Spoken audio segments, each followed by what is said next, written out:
इकडे जास्त आभाळ दिसते. आणि फौजी ढाबा हा CP पॉईंट 1 आहे. आणि आपली बाईक तयार आहे. रुडी स्कॉटी तयार आहे. किती मळले बघा. काय अवस्था झाले. पुढे दिसते का नंबर. काय खरं नाही. असू दे काय अडचण नाही.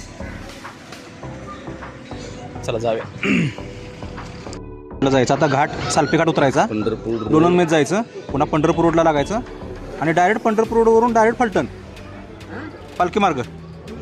कुठेच नाही अडचणच नाही. नातेपुत डायरेक्ट रोडवरनं दुसरा आहे. दुसरा कुठे CP आहे.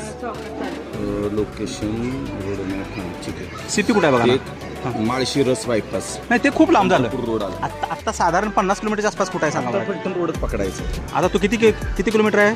तो 100 किलोमीटर आहे का. लोणंद रोडला जायचं. हां 80. लोणंद रोडवरनं पंढरपूर रोड. हां turn right to joint Pandharpur रोडलाच लागायचं. Direct Pandharpur road. Okay okay. Pandharpur road turn left to Nana Chowk Phaltan. आता आपण फलटणमध्ये तर जाऊ. आता तिथून बघू. ऐका सांगतो तुम्हाला. आता आपला जो पहिला स्टॉप आहे हां आता बरोबरच चालू. ठीक आहे. बरोबर काय नाही माझं. ठीक आहे चला चला. आणि आपण निसर्गाला हायड्रेशन टाकू. निसर्गाला झालं. Okay okay. हायड्रेशन निसर्गाला टाकलं. ठीक आहे. आणि तिथे 10 मिनिटं